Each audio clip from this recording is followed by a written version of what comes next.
This month's issue is packed with not only Grand Prix action, but the first 5 rounds of the American Supercross Series. To start the programme, we've got 1-2-5 action from Poland and Holland, where Alessandro Puzar has stamped his authority on the class. Then we go to the Czech Republic for the 4th round of the Open World Championship and see Joel Smets take the title lead. The 250 class goes to Finland, and we see 2 superb wins for Marnik Pavots. We return again to the Open and Luxembourg, which provided some shock results.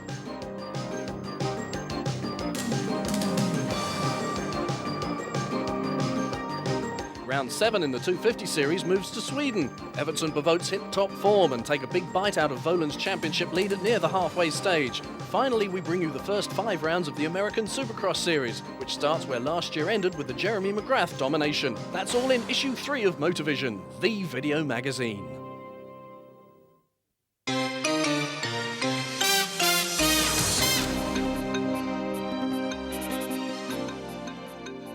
Round 4 of the World 125cc Motocross Championship came to Poland. 2 days of torrential rain reduced the circuit here, built on a former rubbish tip in the town, to quite a quagmire. Very, very slippery conditions, very deep ruts and a lot of stones beginning to surface on the track was going to give the riders a hard time.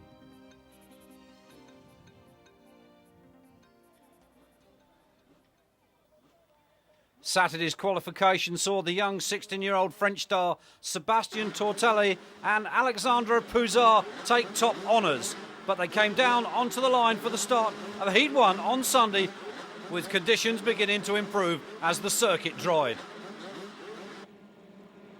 Up went the board with gate dropped, here they came. Tortelli down the inside, sweeps across, they're into the mud and we've got somebody down. Well, as always, mayhem on the opening corner of the first leg of the Grand Prix, and it was Frédéric Vial, the Frenchman, from Puzar and Chiodi number 2 on the Yamaha. Those are the first 3 through the mud.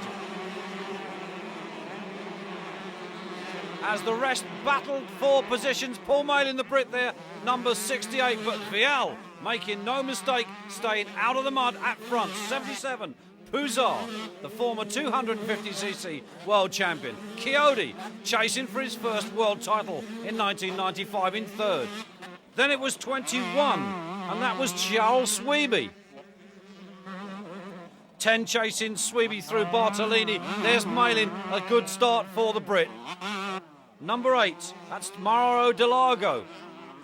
But as you can see, it became very difficult, a very one-lined affair around this circuit. 7, Vial the Frenchman, holds off Puzar. Then Chiodi, number 2, chases hard. Behind Chiodi, it was number 21, Charles Sweeby. Those were the top 4 in the early stages of the race. Massimo Bartolini being pursued by Paul Mail in the Brit. Then number 15, Federici.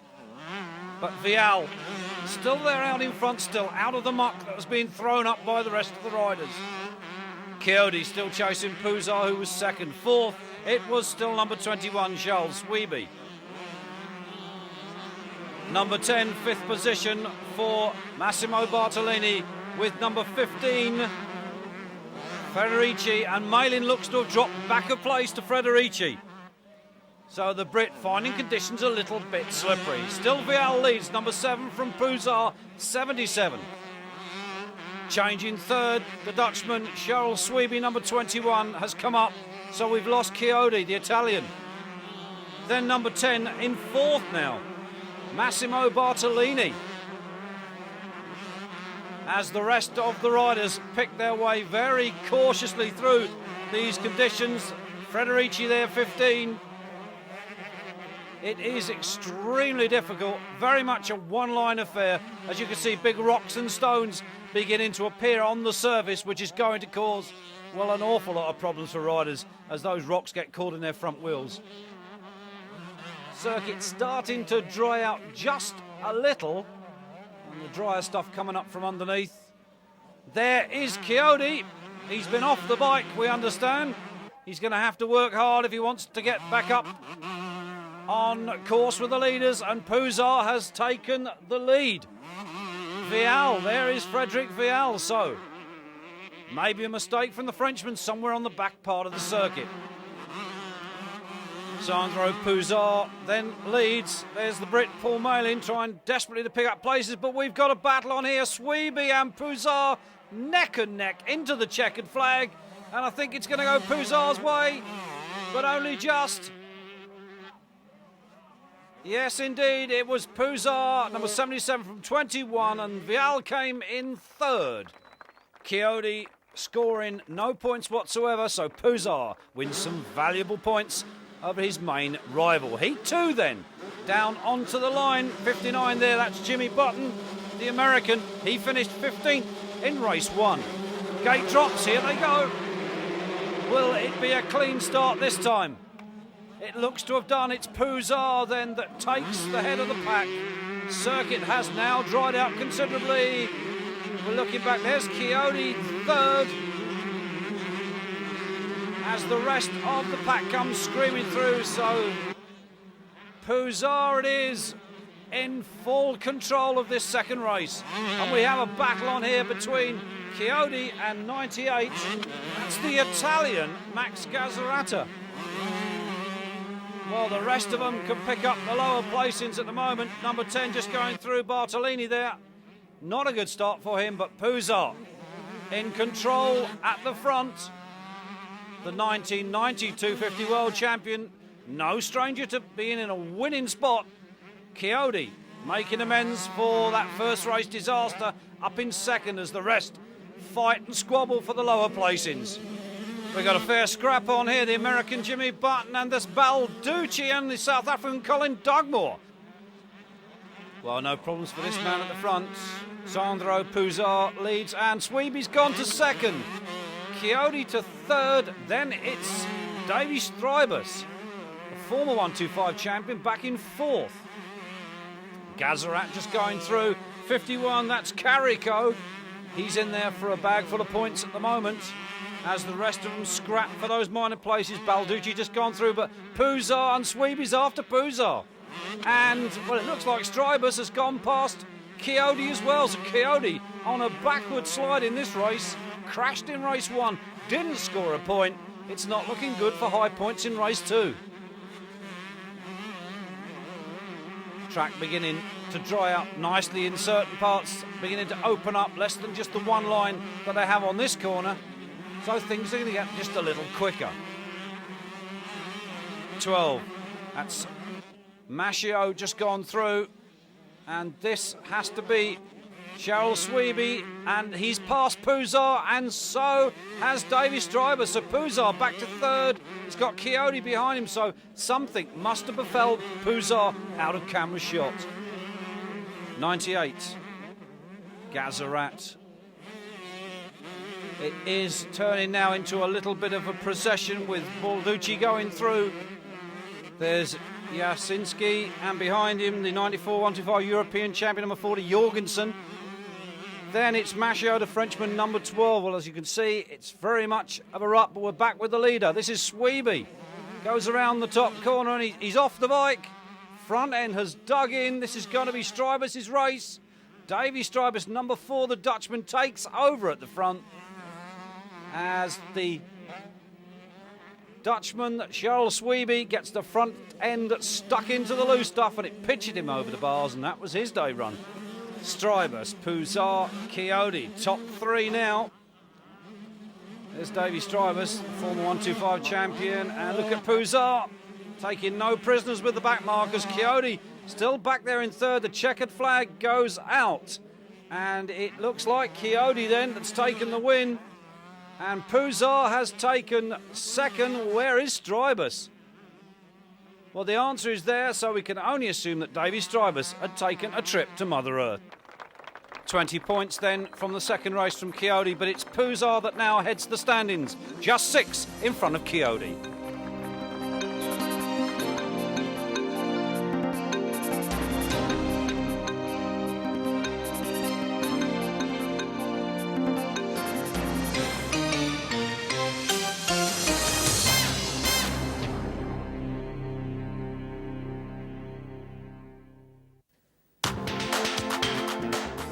Yamaha are at the forefront of world motocross. With the Chesterfield Yamaha team of Michele Rinaldi leading the development of production machines, you're guaranteed a competitive and reliable machine yet again in 1996. Yamaha, the power to satisfy.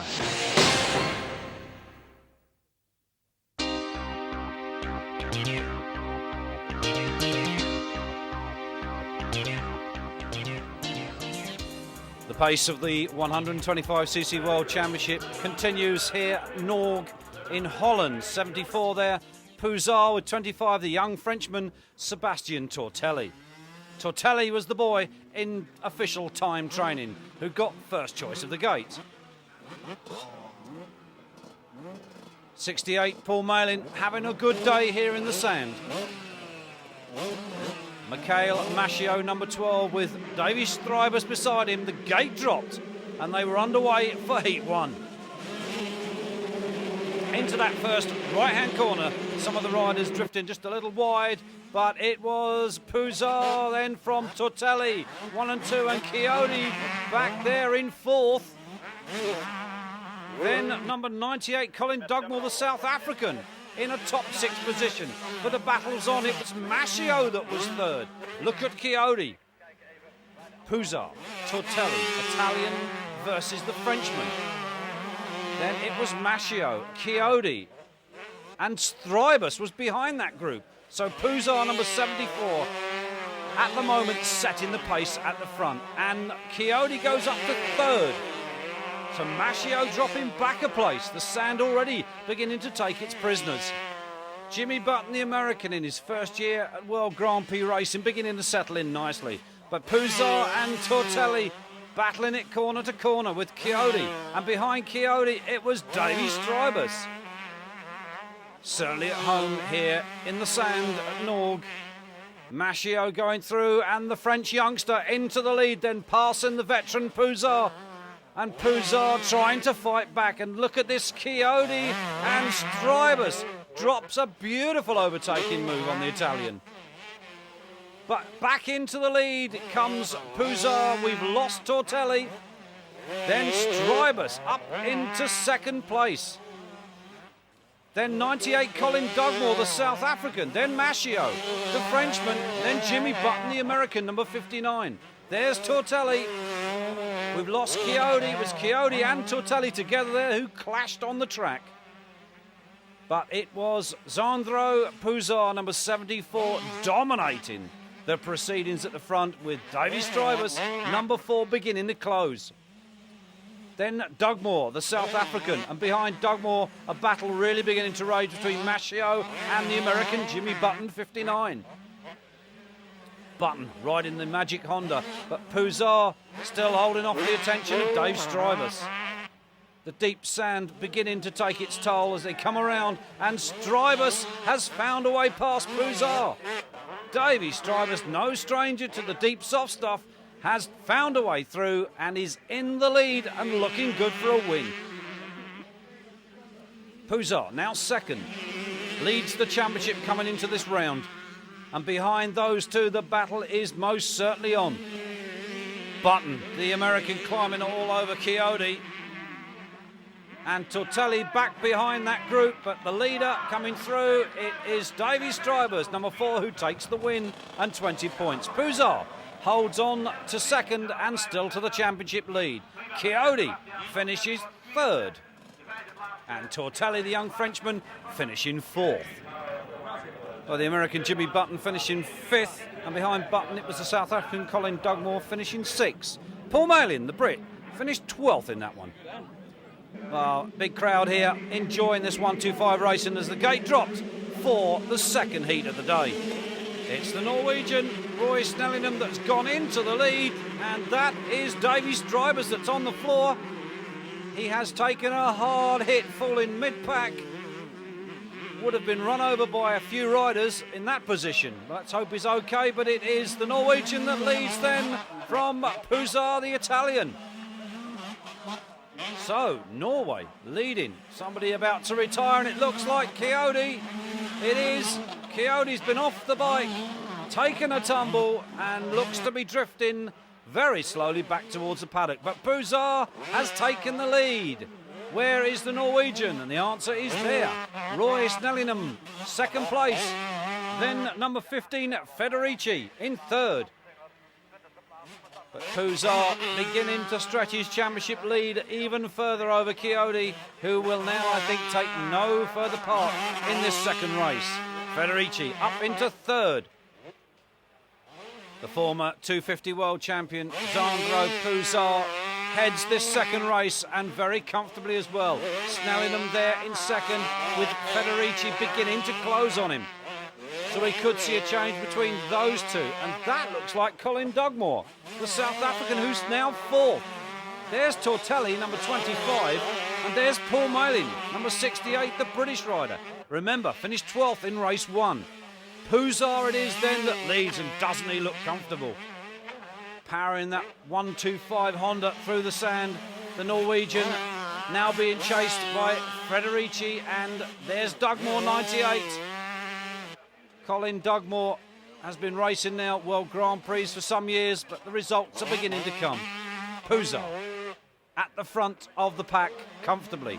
Snellingham, the Norwegian second. Federici third, looking back for fourth, and it's Dugmore. Fifth is Jimmy Button. Where did he come from? Then behind Button, I think it's Tortelli, the young French star. But it's Puzar that leads the field, looking good for 20 points and looking good to extend his championship lead. Snellingham second. Then Federici under pressure from the American Button. The tall, lanky frame there of Jimmy Button, who's got Tortelli, and sandwiched between Tortelli and himself is Dugmore. There's Malin, number 68, and number 30, that's the Italian Eric Camolengo. Well, he started to move up the field as Puzar, the race leader, gets his pit board. We'll tell him how many laps that he's got left to go and his time between himself and second place man. And he really is a big gap between those two. Very comfortable fountain. Button now. There's Jimmy Button, the American. Tortelli and Snellingham fourth. Fifth then it is for Paul Malin, number 68. But Puzar really on a mission here today. He is so comfortable at the front. Button chasing hard in second spot. Don't think he's going to catch Puzar. The championship leader picking his way through the back markers on his way to 20 points. Button, the American, comfortably there in second at the moment. We're looking back for third, and it looks like the Brit Paul Malin with the French youngster Tortelli behind him. So the changes are coming fast and furious. There's the Norwegian, Snellingham. Behind Snellingham, it's 98, which is Colin Dugmore, but it's the checkered flag and those 20 glorious points that go to Sandro Puzar, the Italian. Looking back for second, and it should be the American with a little clicker over the jump for the spectators. It is indeed 59, Jimmy Button. Third, then, it's the Frenchman, Sébastien Tortelli. That means Paul Malin, the Brit, relegated to fourth, but still good points. Puzar it is then, the Italian, that takes a 28-point advantage over his countryman Chiodi to the next round.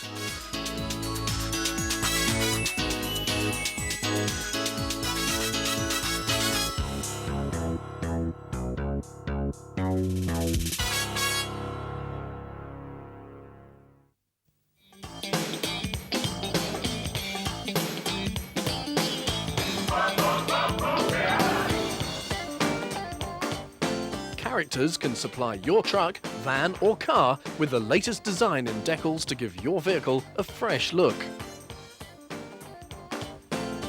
Characters will design and fit decals to the style of your choice. Call or fax Characters on these numbers.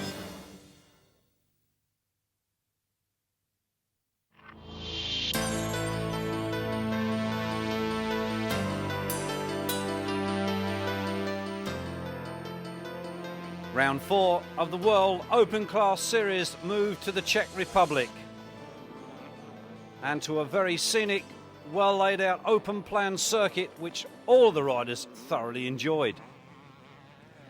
Number 2 here, Jackie Martins, the Belgian, an attempt to race here at round 4. Broke his hand in the Swiss round and was told that it would be 5 weeks before he'd be able to ride again, but 2 weeks later, Martins is back out on that big Husqvarna, but finding life very, very painful and deciding that at the end of the day, it was better to sit back and watch the others enjoy themselves. Martins counting the cost of these lost points. That plate for 1996 looks even more further away than it did at the start of the season. 95, Paddy Johansson coming onto the line with number 15, Johan Boonen. Number 11 beside him, Daryl King, the first of the 2 New Zealand brothers here. 99, that's Trampas Parker, the current leader of the championship on that 360cc Austrian KTM. The gate dropped for race 1 and they got underway. It was a Kawasaki that led up the hill, followed by the 4 strokes and the remainder of the 2 strokes, but it was number 11 then, Daryl King from Joel Smets. 24 there, that's Shane King, and number 19 behind him, Christian Burnham. 15 on the big Husqvarna, Johan Boonen chasing hard. Not a good start for him in this open class race. The first one of the day here in the Czech Republic. Number 4, way down the pecking order there, Gert-Jan van Doorn. 11 and 3, that's Smets and King battling for the lead, with the second of the 2 King brothers, number 24, back in 3rd. Parker, not a good start for Trampas. The American, now come Italian, with an Italian wife, has raced out of Italy now for some years. Leads the championship, but he's not leading this race, which is what he would like to be doing as the rest of the pack come through, and the battle is on at the front. Daryl King and Smets. Smets on that Husaberg. King behind him, chasing hard. The 2 brothers in top 3 positions at the moment. If they can stay there, it'll be the first time ever that we've had 2 brothers on the podium at the end of a Grand Prix leg. 15, back there in 4th place, Johan Boonen. A change to 4 strokes for 1995. More used to seeing him on Kawasaki's. Parker just gone through. Looking back down the field. Peter Dirks going through in front of that group of riders. There, number 4, Van Doorn. He's having to work hard to get up into the points, but it is now Smets that's in the lead. King down to 2nd, and the King, that's Shane King, the younger brother of the 2, in 3rd. So New Zealand at the moment beginning to produce some very useful motocross riders. Parker. Peter Johansson on the outside of Parker, those 2 engaged. And some in fierce battling, but Smets it is that has pulled away, is in the lead, and obviously making good ground on Jackie Martins, scoring maximum points with Martins not racing here today.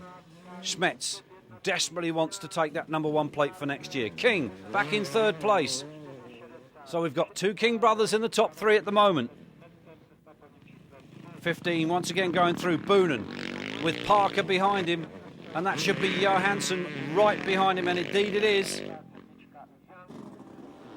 Up the hill they come. It'll be the checkered flag this time for Joel Smets. He takes the applause of the crowd, happy with that result and those 20 points. 2nd then for the first of the King brothers, and it's 3rd for Shane King. So we've got Daryl and Shane. It's a record, never been done before. 2 brothers on a Grand Prix podium at the same time. Heat 2 then, on the line, the 5-second board spins around, the gate drops. Who's it going to be this time? The big 4 strokes and the 2 strokes thunder around this Czech Republic circuit. And into the lead, it's the 2-stroke of Daryl King, once again, the Kawasaki, and Smets, the Husaberg behind him. So that battle from the first race re-continues in race 2. The question now is, can Smets find a way past the Kiwi? As the rest of the riders come down the long hill, 95, Peter Johansson down the field. Not a good start for him, but it's King that leads on the Quacker. Smets should be there behind him. And Smets has been off the bike, I think. He's dropped down a couple of places. So Smets is going to have to work extra hard if he wants to take a maximum in this one. Conditions very dry here. Fair crowd have turned out to enjoy this open class racing. A mixture, we say, of 500s, 600 cc's, 550s and 360 KTMs. It really is very much an open class. 15 once again, Boonen going up the hill on the big Husqvarna. And it is King. Number 11, Daryl King, that heads this one at the moment. We're looking back for Smets, and there he is. He's battling for those vital places. He's got Shane King, 24, now behind him in fourth. 97, that's Mike Young, the American. Look at this, it's Parker and Smets. Parker now leads Smets second, so we've lost Daryl King somewhere. No, there he is, back to third. Obviously making a mistake somewhere out of camera shot.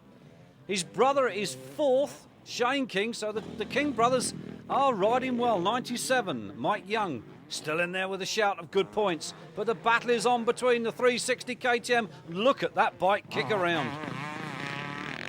Smets on the Husselberg chasing the 4-stroke versus the 362 stroke.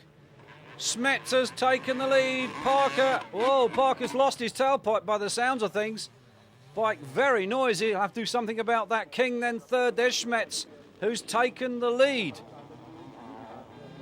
Already winning the first heat. The old Smets on target for a second heat win. And there's Shane King, number 24. Gets his pit bull. We're looking back behind him. And it looks like his brother. Yes, it is. Daryl is behind his younger brother now. So there's obviously been a problem somewhere for Daryl King. As the rest of the riders charge through, Mike Young, the American, still hanging on to that big thumper. And 4-stroke racing now becoming a very big thing in the United States. 15, Boonen on the Husqvarna. Just listen to the bellow of that bike. Number 8, the Brit, that's Mervyn Anstey on the Honda, and Rudy Van Leeuwen, number 12, behind him. Parker it is with a new tailpipe. You see the side panels missing. He pulled into the pits. They've fitted a new rear pipe on it, which is as well because otherwise he would have been disqualified at the end. But it is 2 wins in a row, a double header for Joel Smets. Number 3, he'll be happy for that. And King has come in second. Shane King second. And third place then goes to Gerard Delapine, number 20.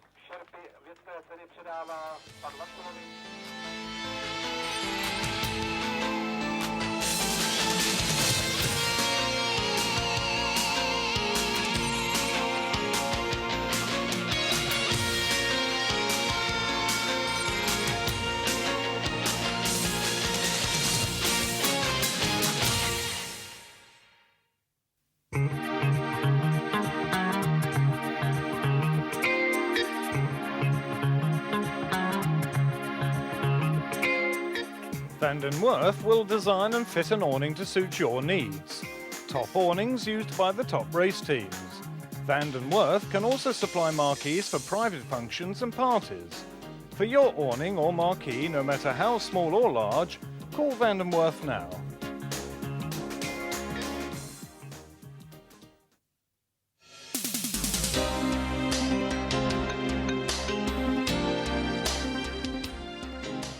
Round 6 of the World 250cc Motocross Championship came here to Finland.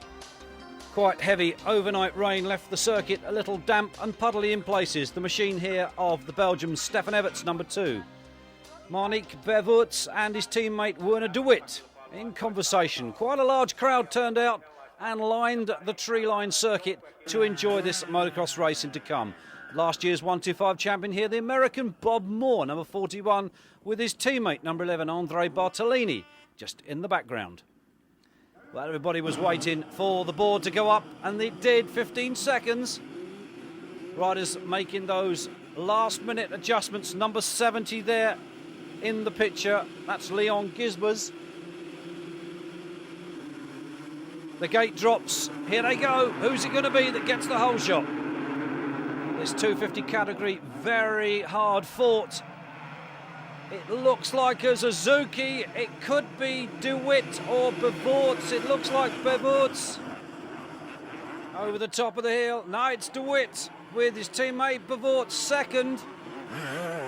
Yes, indeed, Voland, number 8, the American, then his teammate Stefan Everts, then Remy van Ries going through, Bartolini amongst that group.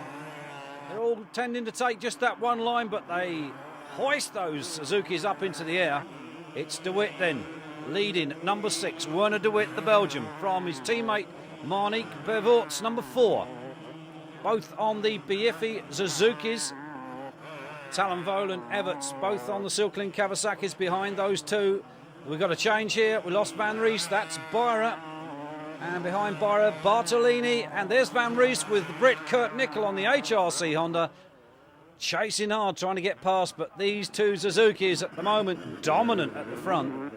Bevorts chasing his teammate Werner DeWitt. We've seen this more than once so far this season. Then Voland and Stefan Everts. Everts finding this season just a little up and down once again, not able to settle down. Bartolini, that looked like Nickel just going through. Kurt Nickel, the main runner as far as the British are concerned in this 250 championship. But it is DeWitt still from his teammate Bevorts. They are beginning to pull a gap over third place man, the American Talon Voland. But Everts trying to get in touch with Voland. He wants that third position. He needs the points. Byra, number 61. Then Bartolini and Nickel. Van Ries on the Kawasaki behind Nickel. Then number 70, that's Gisbers, Leon Gisbers. They are beginning to bunch up just a little bit for the lower placings. It's certainly not all won as yet as far as most of these riders are concerned. Bob Moore, 41, not having the best first race here today. Having to battle hard on that Chesterfield Yamaha. Was tipped possibly to take the championship this year, but the lead at the front has changed. DeWitt has gone back to second. Bevorts has found his way past his teammate into first. Voland and Everts. So we've got Suzuki teammates battling for first and second, Kawasaki teammates for third and fourth. Then the lone Byra. Then Bartolini, Nickel. Looking back behind Nickel, Van Ries. Leon Gisbers going through on his Suzuki. We're looking back. Danny Thabers here coming into the picture, and that's Mark Eastwood. Between that group there is Bob Moore, and that is Jockey Collison, now racing on the RWJ machine out of Great Britain. So they're beginning to settle down. The crowd thoroughly enjoying this racing at the moment. Weather's quite clement, but it's DeWitt still chasing his teammate, but the battle is most certainly on for third and fourth. And we've seen a change. Stefan Everts moves up a position. Talon Voland dropping back one. I don't think he'll let that go too easily. 61, Pit Barra going through. And this looks like the Brit. Kurt Nickel, indeed it is, on that HRC Honda. It's nice to see HRC back in the Grand Prix game. Bartolini, behind Bartolini, Gisbers closing on the Italian. Thabers coming down the hill, that's the Brit. Mark Eastwood just going through on the Honda. Looking back behind that group for Bob Moore. He should be there somewhere. This is him. So Moore, it's not a good position. It's not a good race for him. Needs to be scoring maximum points if he stands any chance at that championship for this year. It's still Bevorts from DeWitt. No change at the front. Between the two Biiffi Suzuki riders, they are just so dominant here in this sand circuit. Everts, the Belgian. Certainly not unaccustomed to ride in deep sand. The American Talon Voland. Changed from Hondas last year to Kawasaki this year. All very nearly on the floor there for 61 Pit Bora. Front end of the bike dug in deep, but it's Bevorts. Gingerly picking his way past the back markers. Marnik Bevorts. If he wins here, it'll do a lot of good for his championship chances. DeWitt, teammate, chasing hard. Everts. Voland, 4 years racing at Grand Prix level in Europe now, and he's beginning certainly to stamp his mark on the championship. First year at 125s, 3 years in the 250s. Beyer, the German, coming through. Looking back down at the bike. I wonder if there's a problem there. Could he have a flat tyre? Well, the checkered flag then goes out to Monique Bevorts. He wins for Biifi Suzuki. His teammate comes home, Werner de Wit, in second place. Third, we should have the first of the Silkeline Kawasaki's. It is Stefan Everts, the Belgian, and his teammate Talon Volan shouldn't be too far behind him.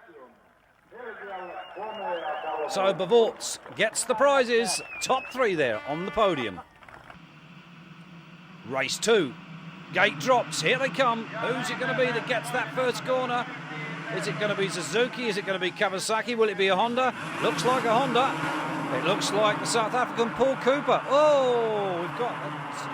Well, that's Gisbers, Bartolini and Nicol is they're amongst that group that have fallen. Look at Bartolini, buried under his bike. But it's Volan that looks to have got the whole shot from de Wit, Bevorts and Beyer. Cooper has dropped back eastward. There is Mark Eastwood on the Skymast Honda from Great Britain. But the battle is on at the front. It's Voland from de Wit. And then Beyer, but in front of Beyer that was Bevorts. So Beyer fourth, Cooper fifth then. Sixth then for Eastwood on that Skymast Honda. And we're looking back as they come charging through. Already just a little bit mud splattered. There's Bob Moore. Not a good start for Moore again. But it's de Wit that has got the lead at the moment. Volan back to second, Bevorts up to third then. So the two Suzukis split by the lone Kawasaki. There's the Honda of the German Pit Bera. Cooper on this SoCal Honda. This is a good race for him, the South African. Behind him, the British rider, Mark Eastwood, number 23. 22, the Honda of Scavenels, and that is Stefan Everts, number 2, right behind him. So not a good start for Everts. de Wit and Bevorts, the two Suzukis up front yet again. The American Volan on the Kawasaki third, and we've got a battle on here. Pit Beyer looks to be engaging with a back marker. Cooper, 17, the South African. It's a good race for him. So, we've got somebody down. That is de Wit. So it's Bevorts then that has inherited the lead from his teammate. Voland moves up now to second from third. Now, where is de Wit? There is the German, Beyer, and there is de Wit with a very mucky shirt. An uncharacteristic mistake from Werner de Wit has dropped him back a couple of places. Cooper.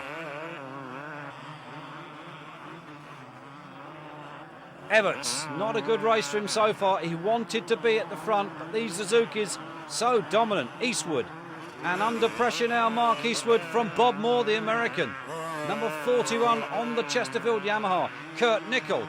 Well, he's made a tremendous charge through the back when you consider he was down in that first turn crash with Bartolini and Gisbers. And there is Gisbers sitting this one out. Well, it's the checkered flag then for Marnique Bevorts. That's 2 wins in a row, 40 points.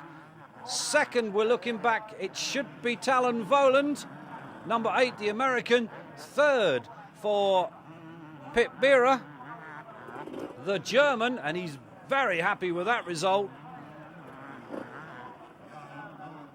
Yes, extremely happy, congratulated by his mechanic. And there, Werner de Wit finishing 4th and a little dejected.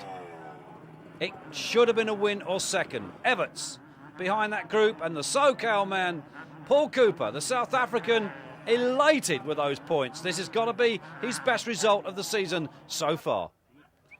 Talon Volan now leading the championship over Marnique Bevorts by 21 points, and Everts with Bevorts equally on 139.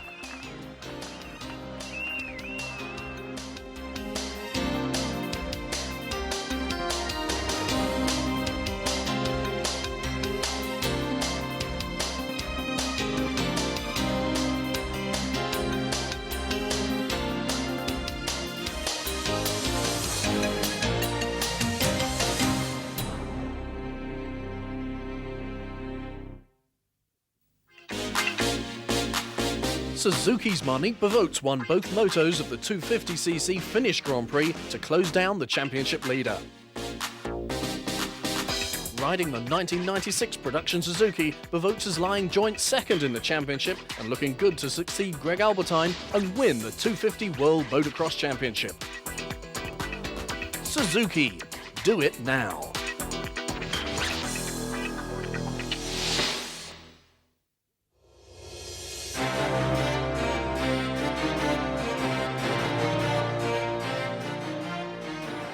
Round 5 of the Open Class Series came to Luxembourg, and a very, very nice day. Lovely looking track, big crowd as you can see.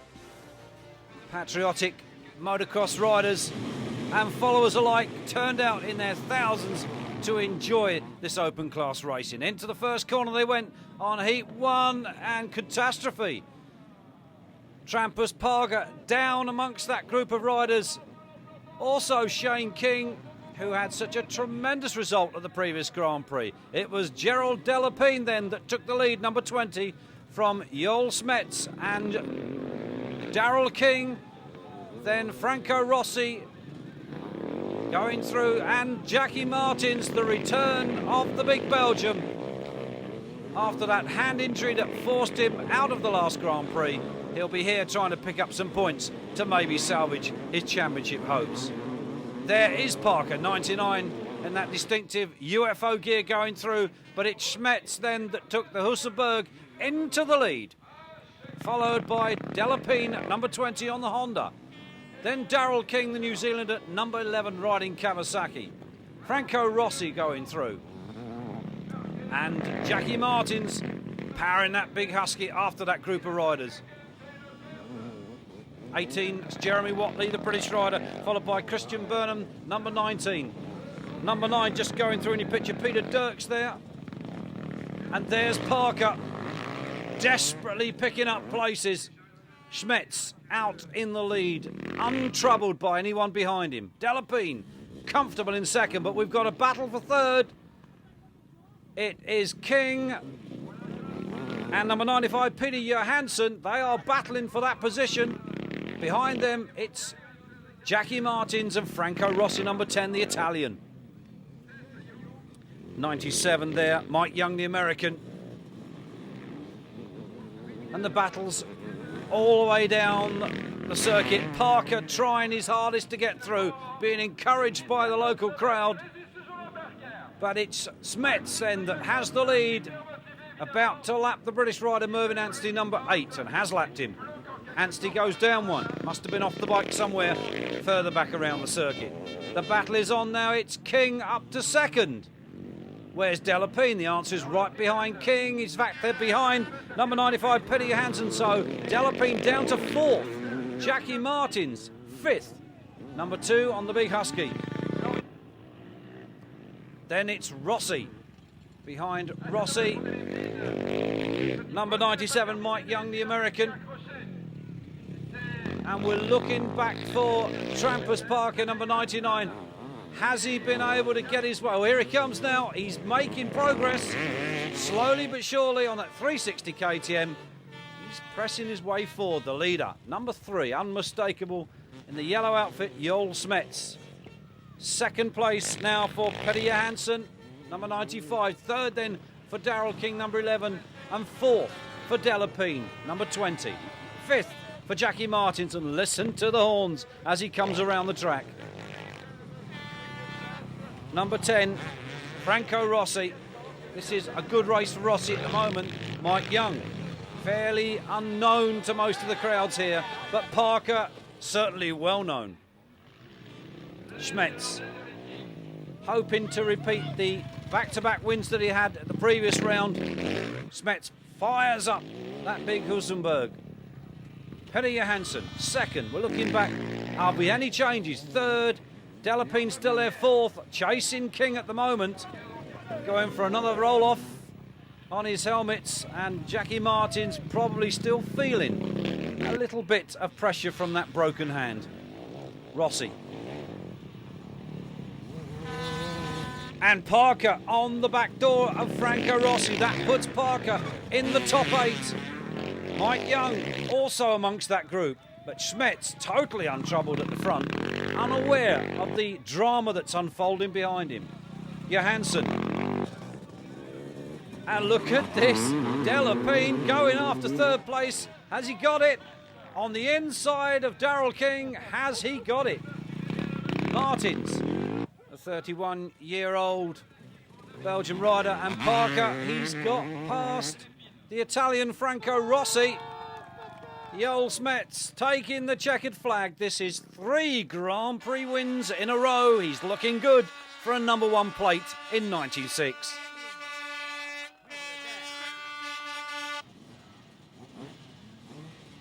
Heat 2 then. They're on the line. We're waiting. Can Smets make this another win? And 4 in a row. Well, they're off the line. Charging for that first left-hander. Are they going to get through cleanly this time? Smets is amongst that bunch. He certainly is a man that's decided he wants to win consistently one Grand Prix after another. The old Smets can't quite. It looks like Parker on the outside. Trampers Parker is leading Smets at the moment. So we've got the 362 stroke KTM against the big thundering. Whoa, they come together almost. Smets menacingly leaning on Parker, but Parker having absolutely none of it. Slams into Smets' front wheel with his back wheel as he breaks into the corner. Well, who said that this championship isn't competitive? Franco Rossi, number 10, not a good start for him. It's Parker from Smets from Delapine. Up there again, Gerald Delapine from number 64. That's John van den Berg. Back after a little injury. 95 coming through. Petty Johansson, not such a good ride for him, but look at Smets. Absolutely climbing all over the back of Parker. And Delapine and John van den Berg now under pressure from 11, Daryl King. It's still Parker.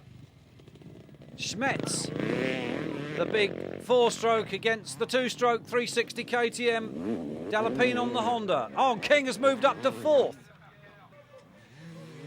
And look at this now, we've lost Smets. Smets has gone a big one somewhere around the circuit. And there he is with a machine that can only be described as extremely second-hand. Bars bent all over the place, but Delapine's taken the lead. And Daryl King is now second, so we've lost Parker. Don't know where he's gone. Although we're hearing he may have a problem with the machine. 95, Johansson. The big Husqvarna, and there is the problem with Parker's bike. It's a snapped front fork section. And Parker doesn't look to be overly happy with that. He looks to have injured himself. Maybe that came apart in mid-air over a jump, but he's back on his feet and heading back to the paddock. Delapine, Daryl King. It's 2 strokes that lead this one. No 4 strokes with the exception of Petty Johansson now in 3rd. It is going to be a win then for Delapine with Daryl King on the inside. And I can't remember last when Delapine won a Grand Prix leg. Johansson thunders home in 3rd spot. Oh, Delapine then from Daryl King and Petty Johansson, the top 3 in the 2nd leg. Trampus Parker, it would seem that only a few mechanical problems are keeping you from the top of the table at the moment.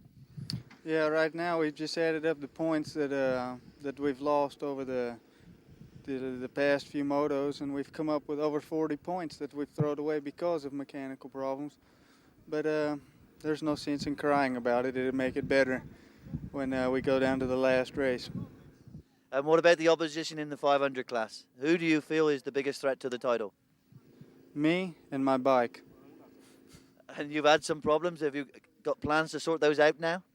Oh, we've just been unlucky, really, because it's something that can happen anytime you have a new bike. You know, this is something KTM. It's a project bike. It's something completely new, and we broke a silencer. That's something that could happen to anybody. We had a kill switch go bad. We had 2 times that we've had problems with the forks, but that's nothing that's concerned with KTM. You know, really the bike's working great. It's just we've had some little problems that I guess could happen to anybody, but they seem to be happening to me at this moment. Well, we wish you luck, and it's great to see you racing the the 360 KTM in a competitive class. And we look forward to the next races and to when we speak to you again. Okay, thanks. And I'm glad to be back and having fun.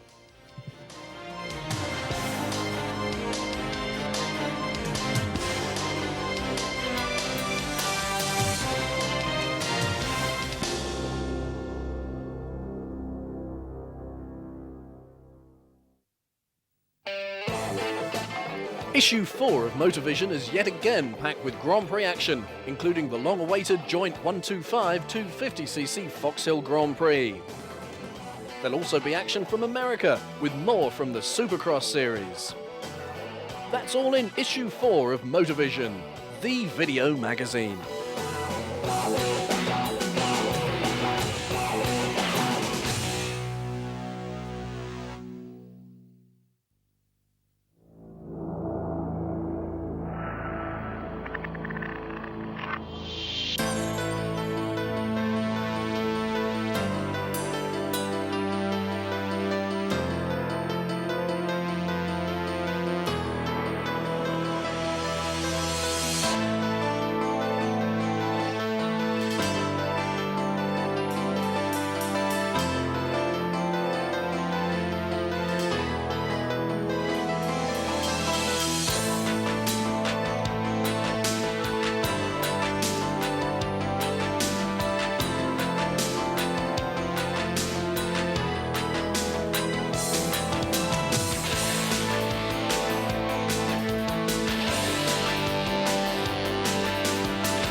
The 1995 USA Supercross Series is now available. Currently in stock are rounds 1 to 5, priced at £11, including postage and packing. Each round is 50 minutes in duration and features both 125 and 250 classes. Contact Motovision for your copies.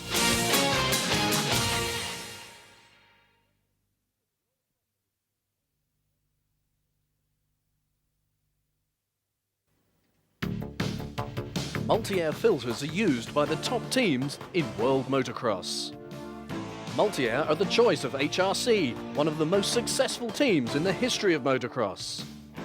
Multi-air filters are also used by Team RWJ, whose riders depend on their performance and reliability. Mud, sand or dust, Multi-air can handle it all.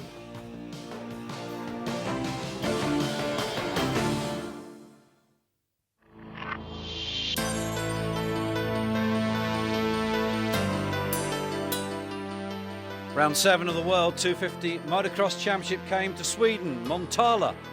And a beautiful track it was. The machines there of number 4, Monique Bevorts, 41, Bob Moore, number 2 of Stefan Everts. There, number 6, that is Werner de Witt. Joachim Carlson here, preparing his starting blocks for the start of race 1. Big crowd turned out, the sun was shining, it was a good day out for racing. The Belgian Everts hoping that today he'll get some good championship points. Bevorts beside him, Andre Bartolini, their number 11, the teammate of Bob Moore. Well, everybody waiting for the board to go out to herald the start of race 1. There's the green flag. Up will go that 15-second board. Looks down at his watch and counts down to 5 seconds. The board will spin. There it does. You can tell by the stance the riders have taken. Head down over the handlebars. They're in gear. Gate drops. Here they go. Who's it going to be that gets the whole shot into that left-hand corner at the top? And it looks like DeWitt, number 6, looks to have got it. Could see a Chesterfield Yamaha amongst that group. That could have been more, but it's Werner DeWitt, I think, that leads the pack in. It is number 6, DeWitt. And it's Bartolini. There is Moore going through, Bavort's behind him. And Talon Volan, not such a good start from the American this time out. We've not seen the Belgium Stefan Everts as yet, but I'm sure he's amongst that top group. They're weaving and carving around as they come down the hill. 64, that's Baudemont, and Stefan Everts has just passed Monique Vivuts. All over the place there at the moment for Everts, and look at Bavort's coming back at him, and Voland is closing on those two. Bob Moore looks to have got things a little bit more sorted out in this race, and he looks to have gone into the lead. As indeed, it's Moore. Chased at the moment by DeWitt, and they are now beginning to spread out just a little bit. The action's certainly beginning to hot up here. Well, Moore looks to have been off the bike. The side panel looks a bit bent, and they're all beginning to stream past him, so he's got to have got a problem of some kind. Maybe he's bent the levers on the bars or bent the bars, but he's battling nevertheless. He doesn't give up too easily, does Bob Moore. He's dropping back to third now, and I think he's about to drop back one place to Stefan Everts as well. So Bartolini, Bevorts, Everts, and as we thought, Bob Moore, you can see trackside tape in his back wheel. Let's hope that doesn't get tangled up in his rear disc or his brakes. Voland off the pace with Carlson behind him, number 13. Down the hill they come. It's still Bevorts from Bartolini. And Everts third. And Bob Moore comes down the hill. Just look at that tape. DeWitt behind him. Then it's Byra and Voland. Everts up into second place now. He's displaced Bartolini down a spot. The leader, Monique Bevorts, number 4. From the Belgium, Stefan Everts, number 2 on the Kawasaki. Then we should see the Chesterfield Yamaha of number 11, Andre Bartolini, and indeed we do. Behind Bartolini, it's still Moore. He's hanging on gamely despite some bent levers. Then the German, Byra. Behind Byra, it's Carlson. Then DeWitt and Voland. DeWitt looks to have dropped back a couple of places. Voland on his back tail. That's Kurt Nickel, the British rider, right behind him on the HRC Honda, but the leader is Bevorts, and he's got Everts right with him. Stefan Everts looking for those magical 20 points. Bartolini still third. Fourth for Bob Moore, and this is a great ride from the American when you consider that he's led, been off, bent a few things on the bike. Byra, Carlson, DeWitt, then it should be Voland and the British rider Nickel. Kurt Nickel, number 5 on the HRC Honda. It's not been his day today so far, but although some points are better than none whatsoever. Well, down the hill for the last time in the dust, it's still Bevorts heading towards 20 points and the checkered flag. Stefan Everts, I think, seems to have resigned himself to second place and 17 points. Back for third, and it's Bartolini, number 11. 15 points, but they're useful ones. And Bob Moore chasing home in fourth. Everts here explaining what the problems were during that race. And here, Monique Bevorts. Bartolini washing off the mud from his face, but it's Stefan Everts then taking second in the race from Bevorts and Bartolini. Preparation on Bob Moore's bike. Things are straightened out, new levers fitted for the start of the second leg. And just before that leg kicked underway, it started a throwdown with rain. You can actually hear the rain bouncing off the umbrellas.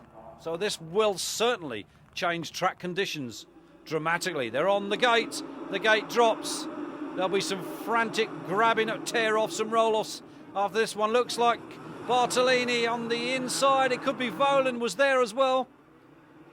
Everts was lurking, but it's Everts that's taken the lead.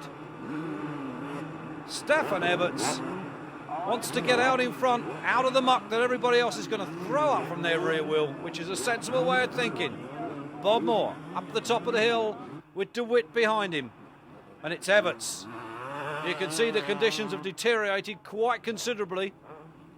Looking back for second place man, it's Bevorts. Then it's Kurt Nickel.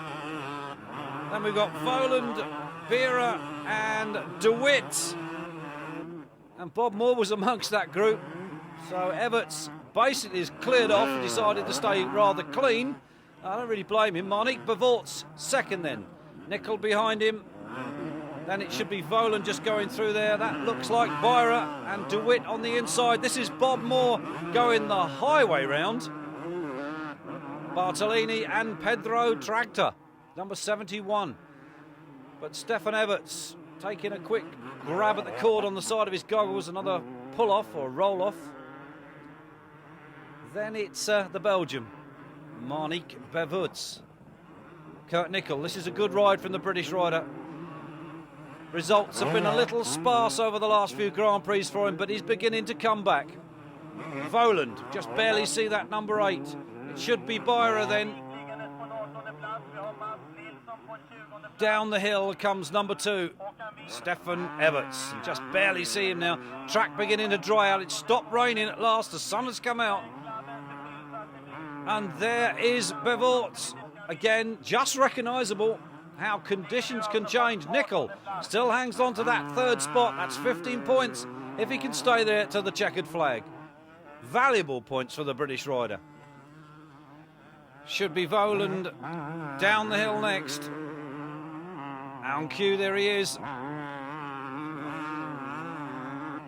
Byra behind him. No real changes so far. Bob Moore hangs on gainly with his teammate Bartolini, and that's Paul Cooper, number 17, the SoCal British rider, trying to wipe the muck off his helmet. Oh, look at this, Carlson in his home Grand Prix. The bike has packed up. That looks like a seizure. Everybody grabbing handfuls of goggle tear-offs and roll-offs. Everts going through. Second place man, Monique Bevorts. And it's more like swimming than motocross at the moment. Nickel still there in third.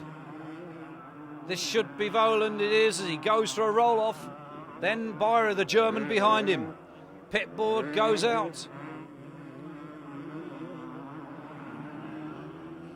Bob Moore. It's still his teammate behind him. No change, and so is Cooper. Well, Cooper's closing on the 2 in front. This could be good for him if he can get past them. Gisber's just gone through the picture. Stefan Everts coming around to take the checkered flag. Everts then wins 20 points. Monique Bevorts comes home second for the 17. And third for the Brit, Kurt Nickel.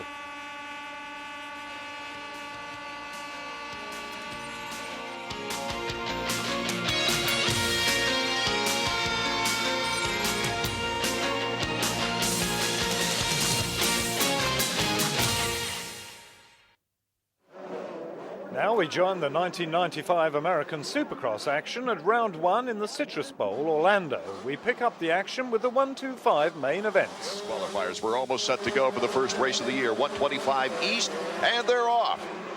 Good start for Ferry, 23. 101 is Pashan. 43, Kevin Windham as they hit the corner.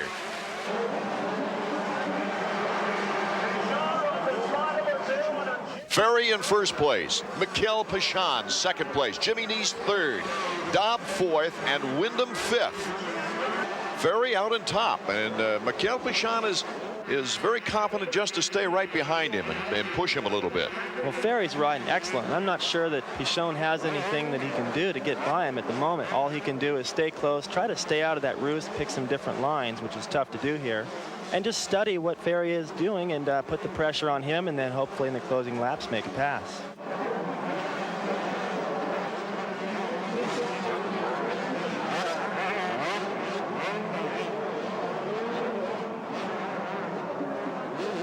Raynard setting up for the triple. Can he pick up more time on Pichon? Oh, he's in trouble over the bars. Robbie Raynard now rolling in the dirt.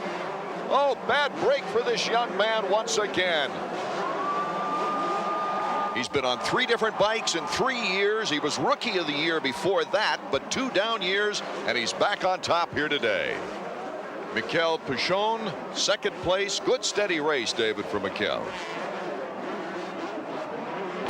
Greg Albertine with number 111, representing his 3 world championships, trying to make the field for his first U.S. Supercross, battling with teammate Ezra Lust. The 2 Suzukis in the lead on lap 2 had to put a smile in the new team manager Roger DeCoster's heart at this time.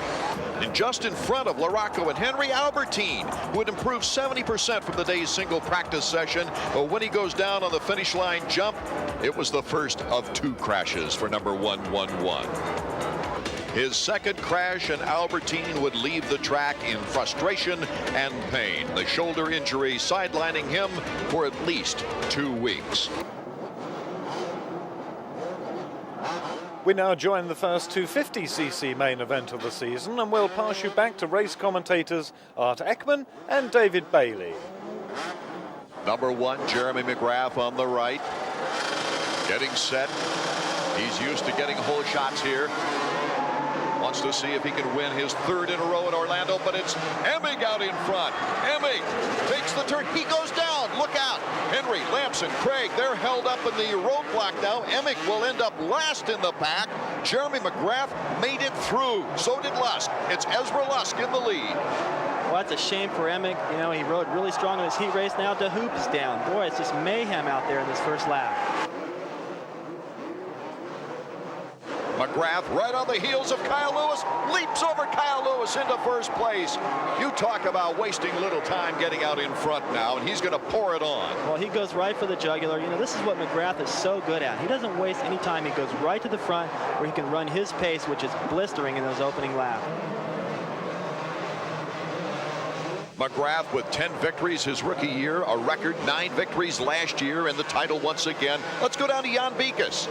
Skip Norfolk, you are looking after Jeremy McGrath, and he is right where you want him right now. Are you worried about Larocco? Well, he's got enough gap now he can watch him. Hopefully, if he can see himself pull away, he's pulling away just a little bit right now. That's the best thing for the confidence. When he starts reeling him in, if he starts reeling him in, that's when you start worrying about him catching him. But right now, he seems to be pulling away just a little bit, and we got a lot of racing left. How much of a gap does he have right now? About 5.5 seconds. Okay, we'll keep an eye on that gap. Thank you. All right. And the cheers in Orlando are for number 1. The Knack-Knack Kid, Showtime, whatever you want to call him, Jeremy McGrath on his way to winning the opener to the 1995 season. His 20th Supercross win in only 32 races, David. That's pretty impressive. This guy's definitely, I don't know if he's batting 1,000, but it's pretty darn close. He had 4 straight wins to start the season last year, trying to approach the record by Rick Johnson of 5 to begin a season. Can he do it this year?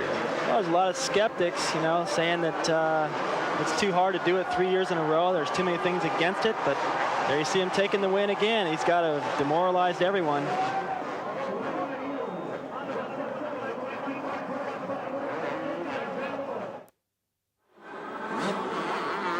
Round 2 of the Supercross series comes to the Metrodome in Minneapolis, where it'll be interesting to see the first 125cc East Coast-West Coast shootout of the young season. It will also be interesting, David, to see how Kevin Windham, the young 16-year-old on the Yamaha, will do here against the Western stars, more experienced stars. Well, he's got more experience under his belt now, having gone out and finished on the podium in his first ever Supercross. It had to give him a boost of confidence. All right, we're ready. They're revving up. They're waiting for the gate to drop, and there she goes in the dash for the whole shot. Look at that. It's a battle between Pingree, number 41, Windham, 43, and Ryan Hughes, number 9. The Skycam. Ryan Hughes takes a nice line around the first corner. He's got the inside. Looks like Kevin Windham right now controls the pace.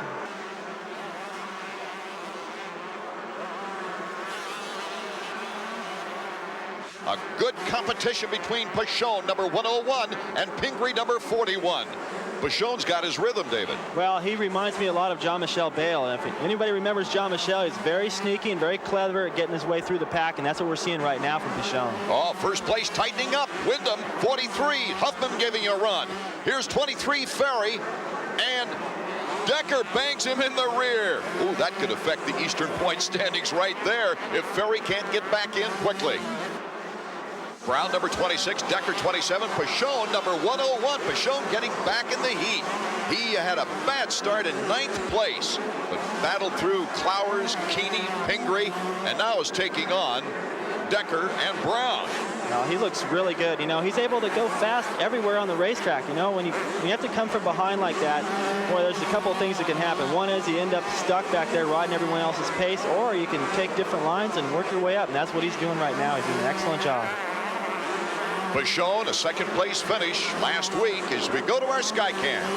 Well, you can see the ruts there on the takeoff of that triple. Boy, if you think the triple tough enough, add a few ruts in there. That's kind of like what happened to Robbie Reynard last week in Orlando. He got crossed up in the ruts. It took him right off the track. And oh, look at this exchange. Banging Brown and Decker. Pichon gets in front of the threesome now.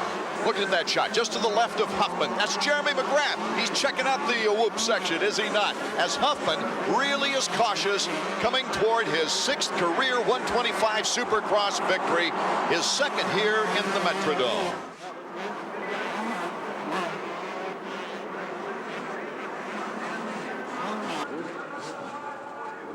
Getting set for the 250 main in Minneapolis before the largest crowd to see a Supercross outside of California. A packed house.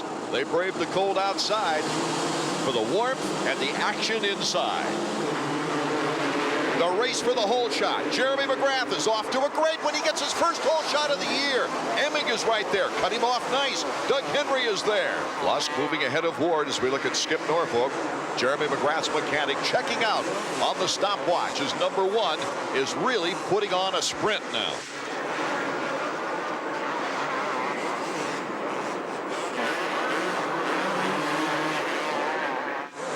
Whoa, he gets in a rut. Down is MK. Kudrowski is down. Ward gets around him.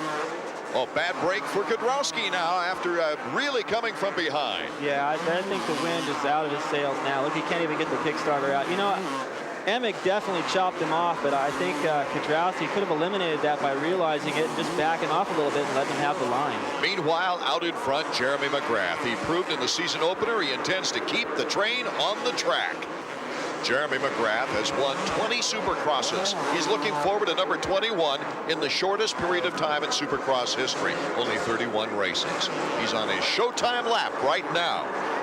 8 wins away from Rick Johnson's career mark of 28. The knack for the fans. You know, more impressively than all the records is the way he's riding this last lap. That section over there by the mechanics area, that triple that no one else can do but Larocco. He's jumping that on the last lap. He doesn't have to. He's doing knacks, and he's lapped all the way up to 5th place. He's only 4 seconds away from Emick in 5th place. That's pretty demoralizing for Emick to look over your shoulder and see him coming around again. Here's the man who's won 64% of his Supercross races in 2 seasons and 2 races, taking the checkered flag.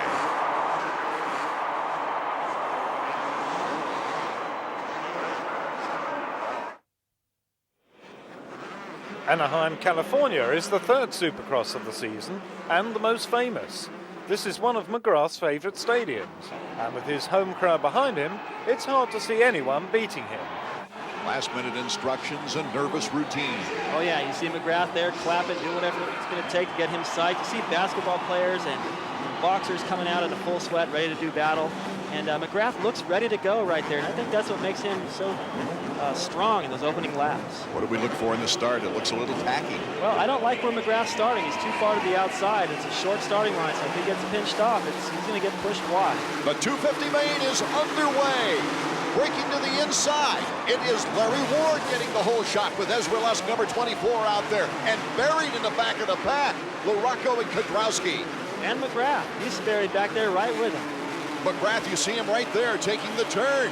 He's about in 9th place right now. And you catch a glimpse over his shoulder on the other side of the track. There's Kudrowski, and behind him is LaRocco. And that's good news for this guy, Larry Ward. Larry Ward and Steve Lamson in 2nd place, with Doug Henry now moving into 3rd behind his teammate Lamson. That's a fantastic opportunity for Larry Ward to get out to a good lead, and he's got Lamson back there, who's his first race back after injuring his sternum. Lusk, Dowd, Emig, Dobb.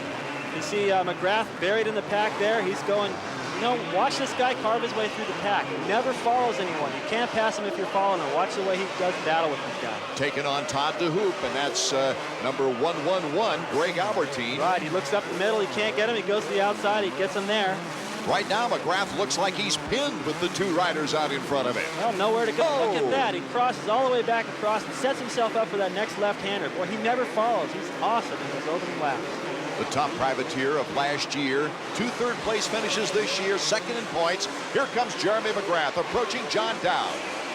And John Dowd almost looks like he just gets out of the way. You know, Jeremy's so intimidating, and now he's got flashing lights to go right along with it. He's carving his way right through the pack, no problem.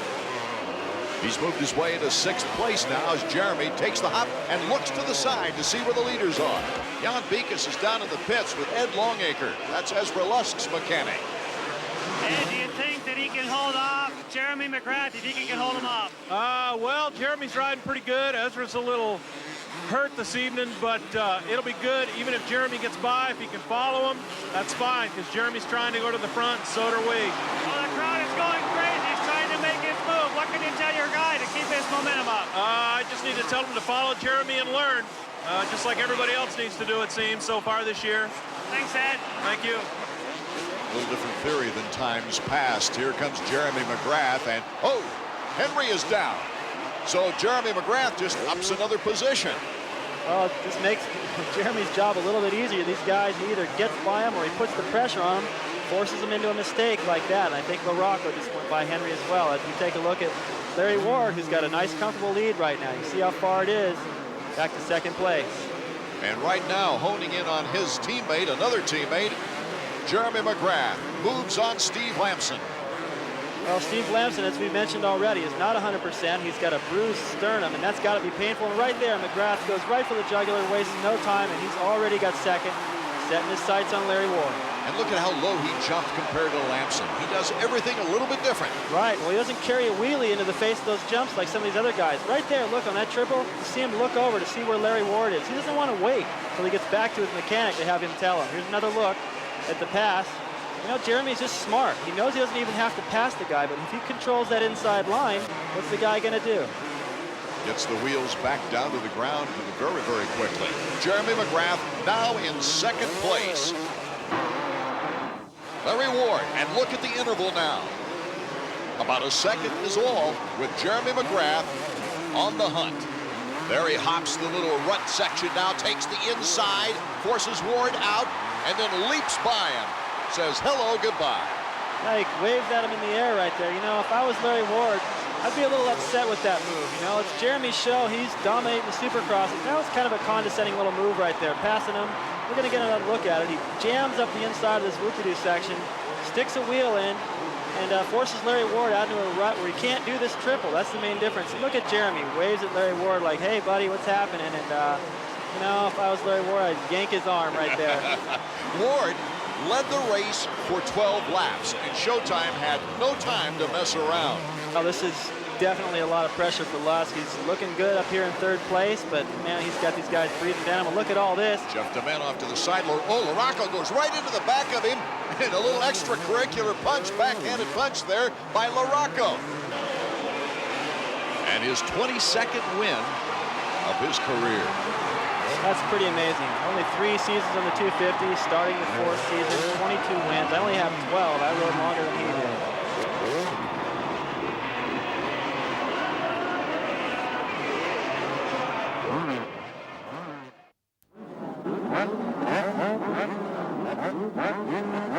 The Butterflies are starting right now here in the Seattle Kingdom as we get set for the start of the 125. You see number 27, Craig Decker, one of the favorites in this race. He took a 3rd, got the whole shot here last year.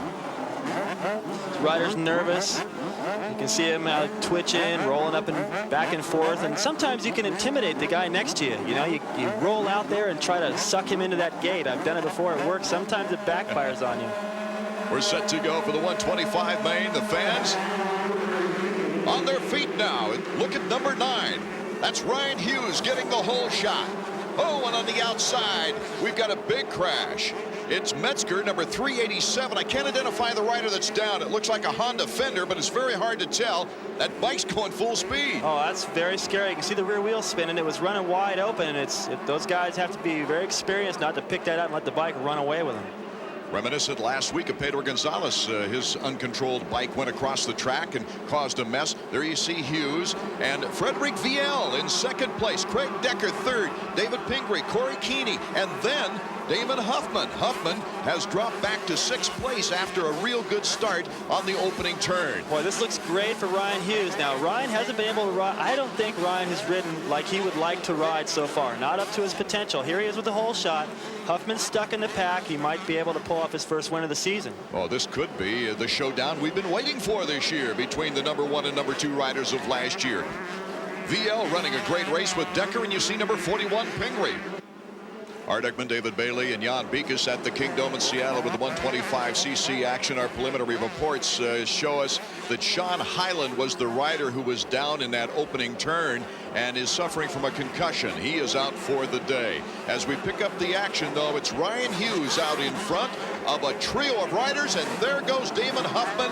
He gets by David Pingree. Pingree had been riding as if he didn't need the knee surgery that he's scheduled for next week. Well, you might be thinking about that again now. Huffman just went by him like he was tied to a pole. He's jumping all those jumps, went past him on the outside. He's got his sights set on the leader. He's gaining time fast. Talking to Damon before the race, he goes out there and studies Jeremy McGrath, looking at McGrath during practice, taking similar lines. Here we are, bike to bike, inside, good block pass, and it makes him a good clean pass. Damon Huffman with the confidence and the timing now to come away with his 3rd consecutive victory. 3 for 3 here in 95 as the checkers are waving for Damon Huffman. Ryan Hughes, a 2nd place finish.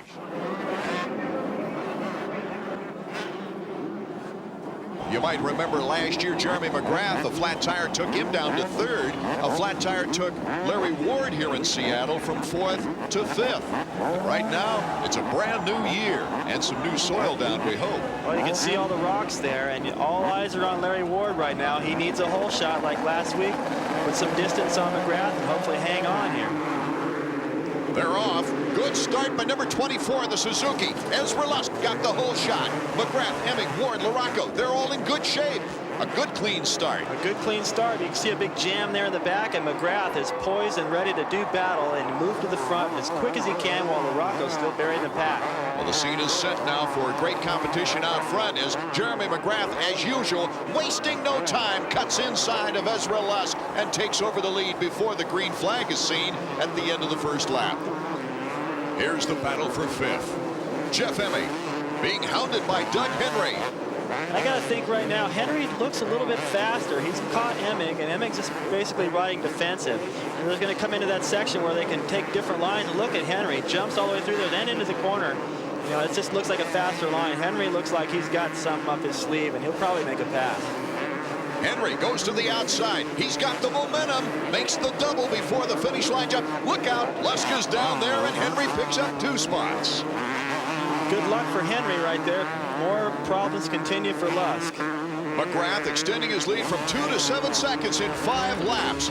McGrath and his mechanic Skip Norfolk turning the 1995 Supercross season into a battle for 2nd place. And that's just what we see right here with Mike Larocco and Larry Ward. Ward, little stumble there. Larocco right on his rear tire. You know, Larocco's definitely putting pressure on Larry Ward. And I think this is really critical for Larry Ward right now. He's got 2nd place in the points, and I think it would be a big blow to Larocco if Larry Ward could hold him off right here. And Larry could prove to himself, hey, I'm a player, I can win these things, and I can beat you, and I belong in 2nd place in the series. I think Larry's always thought he was the 3rd fastest rider out there. Right, and you know, when you think that way, those guys just kind of ride right by you, and then you feel like, well, here I am where I belong. But if he can hold Larocco off, what a boost of confidence right now for Larry Ward in a battle with Mike Larocco, bar to bar. final turn, the finish line jump, the checkers for Jeremy McGrath.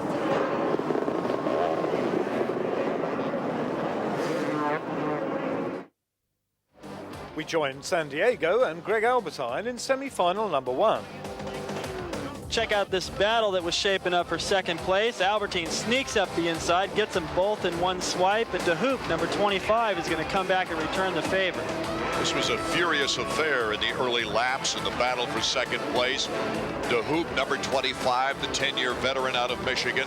Albertine from South Africa, the 3-time world champion. And Mike Brown, a 125 rider whose best finish in 250s was 14th at Anaheim. Wow, a case job by Albertine, but he's a tough customer. Well, he's tough. Remember, he separated that shoulder, and he's got the strength right there to muscle the bike. You know, he's kind of got an unorthodox style, but he makes it work for him. He's got a lot of strength and aggression, which usually works a little better outdoors. Supercross is a different story. Watch what happens here. It's tight, touches the back wheel of DeHoop, stalls it. All these guys go by, and that's going to drop him to 5th. But Albertine gets it going faster than ever then, moving from 5th to 2nd on the final lap. Brown hanging in there well. Goes around both of them on the outside, but it's going to be Albertine who prevails in this final lap, moving all the way up to second place as Swink takes the checkered flag. Albertine learning every week about this Supercross business, takes second place, one of his better rides. Swink, Albertine, Brown, DeHoop, and Amaranio going to the main event.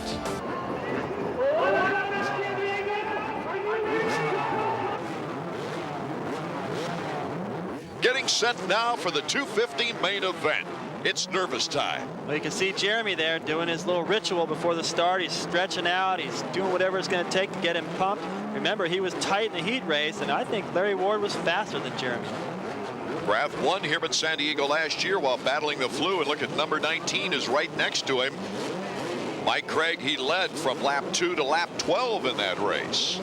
Jeremy's shown a lot of patience in that race. He knew all he had to be concerned with was who was coming up from 3rd. Nobody was coming, so he waited it out, made the pass towards the end of the race, went on to take his 4th consecutive victory, and here he sits with 4 victories this year looking for number 5. The gate just about set to drop. There she goes. McGrath wasting little time, goes to the inside. That's Lamson and Swink to the outside along with Ward. But it's the whole shot for Jeremy McGrath. That was brilliant, Art. He came across the inside, knowing those guys on the outside had the momentum. He took their line away. And look at Craig. Craig in 2nd, and he passes Jeremy McGrath. First rider of the year to do so. This is great. It's a repeat of last year. Craig out front. Boy, he's going to be tough. I don't know if he can go the distance, but he sure is going to interrupt Jeremy's pattern. Craig, Jeremy McGrath, Lamson in that order, with Larry Ward now in 4th, passing John Dowd. There goes Jeremy with the challenge already. Oh, zipping nice. Through the whoops. Nice move. Morocco. Little contact with Doug Henry. That's been known to happen in the past. Oh, it's pretty aggressive, but that's what you got to do to make a pass here tonight.